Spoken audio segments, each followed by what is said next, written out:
Ce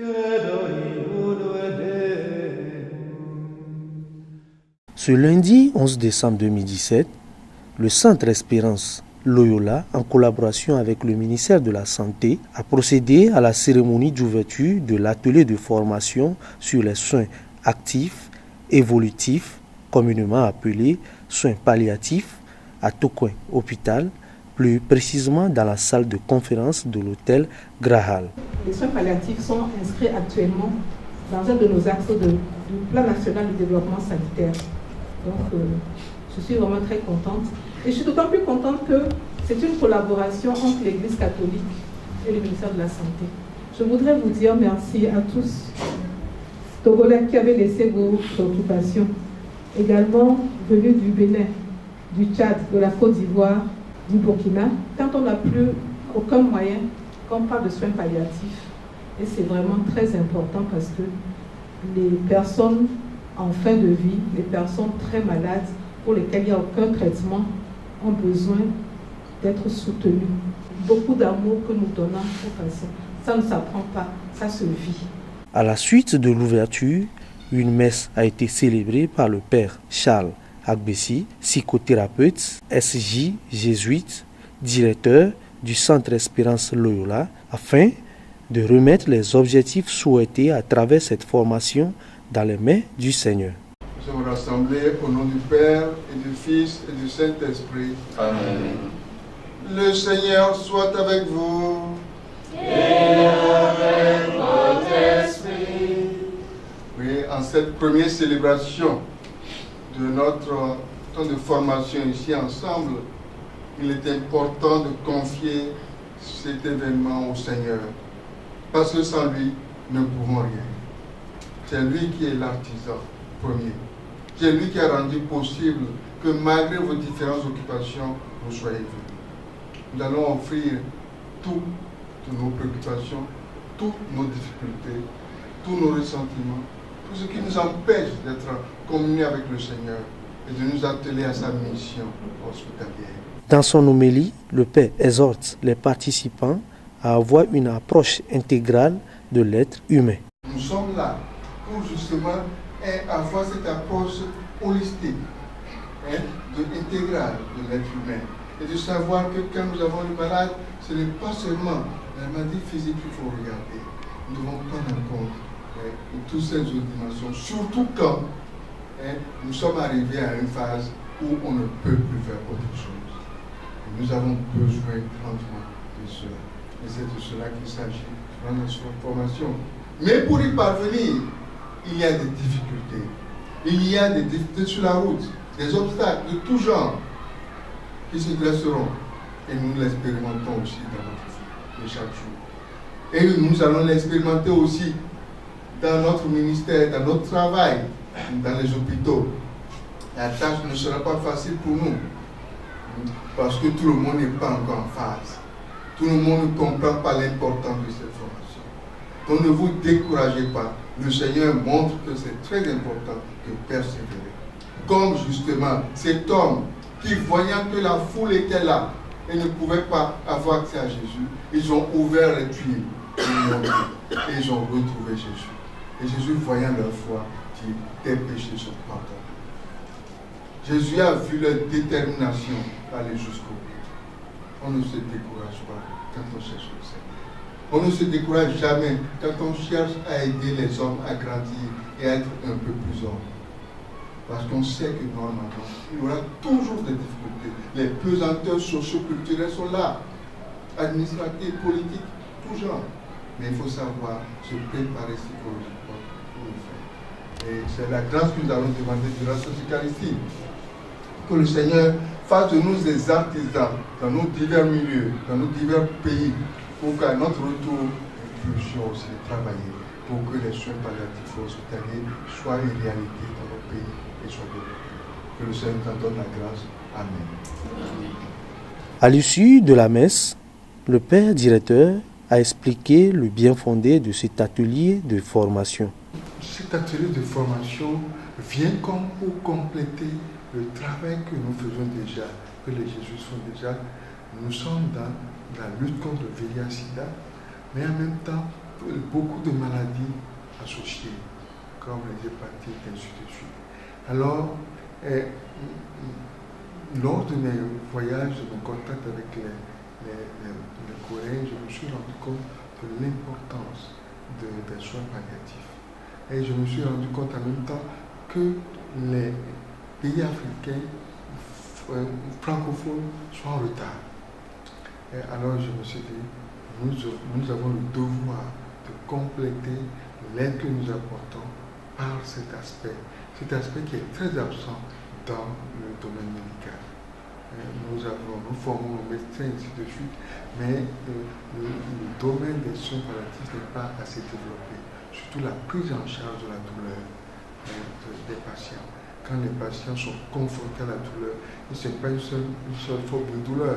Il y a les douleurs physiques dans le corps, mais il y a les douleurs morales, la douleur spirituelle, les douleurs psychologiques. Les gens souffrent. Et quand c'est là, les gens ne prennent plus les médicaments, les gens ne dorment plus, les gens ne mangent plus, et la mort s'ensuit. Et souvent, c'est des moments très difficiles pour les médecins, pour le personnel soignant. Alors, on sent le malaise qui peut se traduire par des disparitions, ils partent, ils ne viennent plus beaucoup, ils partent rapidement. Et souvent, c'est les infirmières qui sont là pour calmer. Donc, c'est un vide là. Donc, c'est pour ça que j'ai tenu à organiser cette formation pour renforcer la capacité des équipes médicales pour pouvoir gérer les douleurs dans ces cadres, pour que la qualité de la vie soit meilleure. Parce que des fois, nous voyons des gens souffrir jusqu'à la mort et ils ne s'en sortent pas. Et le CEL, au fait, c'est le Centre Espérance Loyola, une œuvre fondée par les Jésuites, mise en place par les Jésuites de l'Afrique de l'Ouest pour venir en aide aux populations déshéritées dans le domaine de la lutte contre le VIH-Sida. Ça a été fondé en 2017. Donc nous venons de fêter le 10e anniversaire. Et ce a été fondé surtout par le réseau africain jésuite de la lutte contre le sida qui est basé au Kenya. Il s'appelle Adjan. Alors, le souci, c'est toujours d'aider sur le plan africain les populations. Donc, parce que nous avons senti que l'Afrique est le continent le plus touché par le VIH-Sida. Il y a une action vigoureuse qui a été faite par les Jésuites sur tout le continent africain. Et l'un des lieux phares, c'est le CEL, pour mettre en pratique ce projet. Notons que la formation se déroulera du 11 au 22 décembre, compte tenu des objectifs et résultats attendus. Bon, l'objectif général, je l'ai déjà dit, c'est de renforcer les capacités des équipes médicales. Quand je dis équipe médicale, je veux dire médecins, infirmiers, mais je veux aussi dire les psychologues, les aumôniers d'hôpitaux, les assistants sociaux. Tout ça, ça doit faire.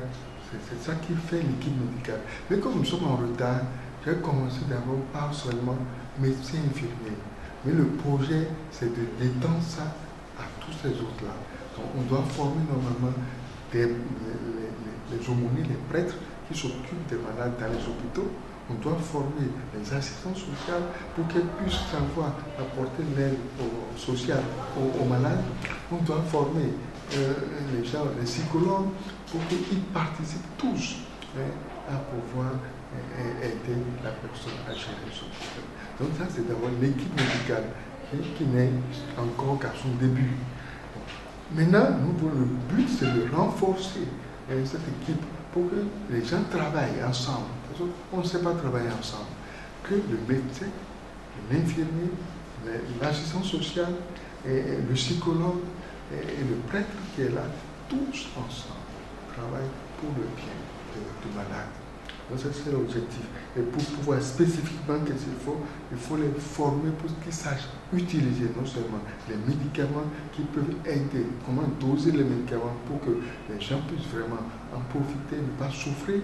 Et deuxièmement, il faut qu'ils prennent soin d'eux-mêmes. même les médecins et le corps médical, parce que s'ils ne sont pas en forme, ils ne peuvent pas s'occuper des autres. Donc ils doivent apprendre à s'occuper, prendre soin d'eux-mêmes.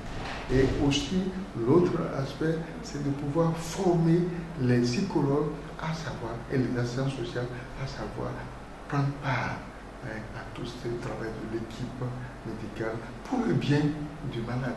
C'est le plus important, c'est l'objectif qu'on cherche. Et enfin, si on a tout fait, si à l'issue de tous ces efforts-là, la personne doit mourir, il faut qu'on les forme aussi pour qu'ils soient capables d'accompagner la personne pour qu'elle meure pacifiquement. Donc voilà le projet. À la fin de cette formation, naturellement, je souhaiterais que ces participants soient en mesure, quand ils vont retourner, de pouvoir savoir utiliser les médicaments de manière appropriée, savoir les doser, savoir vérifier les symptômes, les effets indésirables, comment gérer ça pour que la personne ne souffre plus. Et aussi qu'ils puissent être capables d'apporter, de travailler ensemble en équipe, parce qu'on veut leur apprendre à travailler ensemble, à ne pas être seul. Aujourd'hui, ce n'est pas le médecin seul qui soigne. L'homme n'est pas que le corps, l'homme est plus que ça. Donc, leur apprendre à travailler ensemble dans ce cadre-là. Et après, être capable aussi de pouvoir partager ça avec leurs frères. Parce que ça a été sélectionné. Il y a beaucoup qui veulent venir à cette formation, mais on ne pouvait pas. Il fallait sélectionner. Mais le travail, c'est qu'au retour, ils fassent des formations pour former d'autres médecins et infirmiers qui sont dans leur pays, pour que tout le monde en profite, pour qu'on ait la répercussion jusque dans nos villages. C'est ça le projet. Comme je disais au début, quand j'ai voyagé, je me suis rendu compte qu'au fait, les anglophones sont beaucoup plus avancés que nous, même en Afrique. Alors je dis, mais c'est pas possible. Que font nos pays africains, francophones? Alors c'est là où je me suis décidé à mettre en place cette formation en Afrique. Ça n'a pas été facile, parce que comme les pays africains francophones eux-mêmes ne sont pas préparés encore, ça a été difficile, ils n'ont même pas compris de quoi je parlais. Donc ça a été tout un travail. Et finalement, les gens voient maintenant l'importance et ça passe. Et j'ai aussi une précision aussi, j'ai associé les hôpitaux confessionnels parce qu'il n'y a pas que les hôpitaux d'État. La formation se déroule dans l'Olympio, au CHU Olympio. Mais il y a, si vous regardez, tous ceux qui sont venus de Bénin, de Burkina, du Tchad, de la Côte d'Ivoire, sont la plupart du temps, ils viennent des hôpitaux catholiques ou bien d'autres hôpitaux qui sont là pour aider les gens et qui ne dépendent pas toujours de l'État. Parce que ceux-ci travaillent beaucoup, mais ils ne profitent pas souvent des formations. Donc j'ai voulu qu'ils profitent aussi de ces formations pour pouvoir venir en aide à ces pauvres des fois qui vont vers eux et qui souffrent aussi. Donc ce qui veut dire que nous avons tenu compte et des hôpitaux d'État, mais aussi des hôpitaux confessionnels pour que tout le monde puisse en profiter. Le conseil, c'est que d'abord que nous comprenions que l'homme n'est pas que corps et que nous avons du devoir de travailler pour améliorer la santé intégrale de l'être humain. Et mon souhait vif, c'est vraiment que nos structures, que ce soit l'État, au niveau de l'État, que ce soit au niveau des confessions, que ce soit au niveau des individus, nous puissions tous travailler pour vulgariser la nécessité d'une telle formation et pour que les gens puissent vivre mieux. Parce que nous avons tous droit à la bonne vie. Ce n'est pas seulement les riches qui doivent être heureux. Merci. Du coup, si vous regardez bien, si vous faites une administration toutes les 4 heures, forcément vous arrivez à 5 fois, et la 5e fois, vous allez pouvoir atteindre le palier, l'état stable en fait, dans le traitement de la douleur.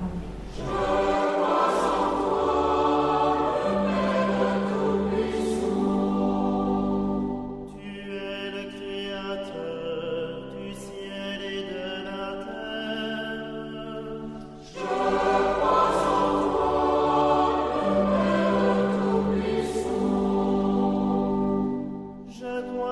moi.